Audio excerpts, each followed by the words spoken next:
नमस्कार विद्यार्थी मित्रांनो, मी शैलेश घोडके पुन्हा एकदा आपल्या सगळ्यांचं स्वागत करतो. कमी वेळ, जास्त अभ्यास आणि पैकीच्या पैकी गुण. धातू साधित विशेषण तालिकामध्ये 2 पैकी 2 गुण कसे मिळवता येतील, जे की 2 मिनिटांमध्ये आपण शिकणार आहोत. चला तर आपण व्हिडिओला सुरुवात करूया. विद्यार्थी मित्रांनो, सर्वप्रथम आपण बोर्डाच्या परीक्षेमध्ये कशा प्रकारे प्रश्न विचारला होता त्याच्यावर एक आपण नजर टाकून घेऊया. धातू साधित विशेषण तालिका 6 पैकी 4 फिलिंग नंबर्स रिकाम्या जागा तुम्हाला विचारल्या गेलेल्या आहेत. 2 मार्कासाठी 2 गुणासाठी हा प्रश्न आहे. याच्यामध्ये पा धातू, नृत धातू आणि गण धातू दिलेला आहे. त्यामध्ये 1 प प, 4 प प आणि 10 प प अशा प्रकारे काही एक्झाम्पल तुम्हाला विचारलेलं आहे. प प म्हणजे काय? याच्याऐवजी आप असू शकतं किंवा उप सुद्धा असू शकतं. प प म्हणजे परस्मैपदी, आप म्हणजे आत्मनेपदी आणि उप म्हणजे उभयपदी. 1, 4, 10 काय आहे तर हे गण आहेत. संस्कृतमध्ये खूप साऱ्या धातू आहेत, जवळपास 2000 धातू आहेत. तर त्या धातूंना 10 पार्ट मध्ये 10 चॅप्टर मध्ये डिवाइड केलं आणि त्यांना नाव दिलं आपण गण. तर इथे कत, कत्वतु, प्रत्यय अशा त्रिशाणज प्रत्यय विचारलेले आहेत. उदाहरणार्थ पीतः आणि कत्वतुला फिलिंग नंबर. क थोडासा हलंत असल्यामुळे तवतु प्रत्यय सुद्धा तिथे उच्चारण करू शकतो आपण. पीतः शब्द आहे कत प्रत्ययामध्ये, तर इथे पीतल हा पीतल लिहून घ्या, विसर्ग लावायचा नाही, पीत लिहून घ्या. आणि शेवटी इथं नर्तित वान जसं आहे तसं वान लावायचं आहे, वान. हे झालं तुम्हाला 4 फिलिंग नंबरसाठी 2 मार्क आहे, तर एका फिलिंग नंबरसाठी अर्धा मार्क, म्हणजे पीतवान लिहिलं की अर्धा मार्क. तसं गणित आहे, विसर्ग काढा आणि वान लावा, तर गणितवान झालं, म्हणजे 1 गुण तुम्हाला सहजपणे मिळालेला आहे. इथे नर्तित वान दिलेला आहे, वान काढा, नर्तित शब्द राहिला, विसर्ग लावा, नर्तितः, इथे 1.5 गुण तुम्हाला मिळालेले आहेत.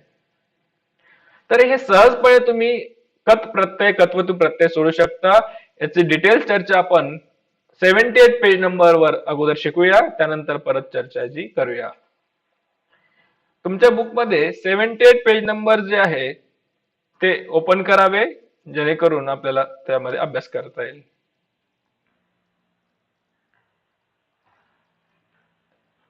परीक्षेमध्ये ह्या 78 पेज वर आधारितच तुम्हाला धातू साधित विशेषण तालिका विचारली जाते, त्यामुळे सविस्तर अभ्यास त्याचा करावा, जेणेकरून पैकीच्या पैकी गुण मिळतील. कतकतू प्रत्यय जे आहे ते अगोदर बघूया. गत हा दिला आहे, विसर्ग काढायचा, वान लावायचा, गतवान, इथे बघू शकता. रतहाच रतवान, मतहाच मतवान, दत्तः विसर्ग काढला, वान लावलं, दत्तवान, पीतः विसर्ग काढला, वान लावलं, पीतवान. तसंच इथे ज्ञातवान आहे, वान काढलं, विसर्ग लावला, ज्ञातः. नीतवान मध्ये नीत शब्द शेष आहे, तर नीतः. कृतवान मध्ये वान काढलं तर त विसर्ग कृतः. श्रुतवान श्रुतः. पठितः पठितवान, पतितः पतितवान, खादितः खादितवान, उदितः उदितवान, नर्तितः नर्तितवान, लिखितः लिखितवान, सेवितः सेवितवान, वंदितः वंदितवान, प्रार्थितः प्रार्थितवान, पूजितः पूजितवान, कथितः कथितवान, दृष्टः दृष्टवान, पृष्टः पृष्टवान, प्रविष्टः प्रविष्टवान, अधिष्टः अधिष्टवान, मुक्तः मुक्तवान, उक्तः उक्तवान, अशा प्रकारे ते सहजपणे तुम्ही सोडू शकता. त्यानंतर प्रत्यय प्रत्ययामध्ये गम्य, गंतव्य, गमनीय 3 प्रत्यय दिलेले आहेत. तर परीक्षेमध्ये तिन्ही पैकी कोणत्याही एका प्रत्ययाचं उदाहरण तुम्ही लिहू शकता. गम धातूचं कृत प्रत्ययामध्ये गम्य लिहू शकता, अथवा गंतव्य लिहायचं असेल तर ते लिहू शकता, अथवा गमनीय, म्हणजे तिन्ही पैकी जे तुम्हाला सोपं वाटत असेल ते तुम्ही लिहू शकता. गमनीय, रमणीय, मननीय हे मला सोपं वाटतं, तर तुम्ही हे तयार करू शकता जर तुम्हाला सोपं वाटत असेल. त्यानंतर क्षत्री शानज प्रत्ययामध्ये उदाहरणं सोडवताना तुम्हाला हे आप आहे, पप आहे की उप आहे हे लक्षात ठेवणं गरजेचं आहे.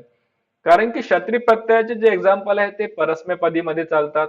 प असेल तर क्षत्री प्रत्यय, आप असेल तर शानज प्रत्यय, उप असेल तर दोन्हीपैकी कोणतेही तुम्ही लिहू शकता, क्षत्री प्रत्यय किंवा शानज प्रत्यय.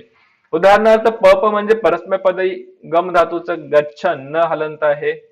तसंच दा धातूचं यच्छन द अथवा यच्छ आहे तर यच्छन, पा धातूचं पिबन, ग्या धातूचं जानन, आणि जिथे आप आहे तिथे वेगळे रूप चालतं बघा. रममानः, रम धातूचं रममानः, मन्यमानः, यच्छन, इथे परस्मैपदी आहे.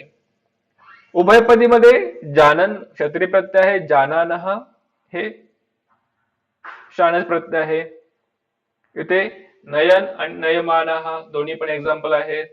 कुर्वन, कुर्वाणः, प्रथम क्षत्रिय प्रत्यय नंतर शानच प्रत्यय.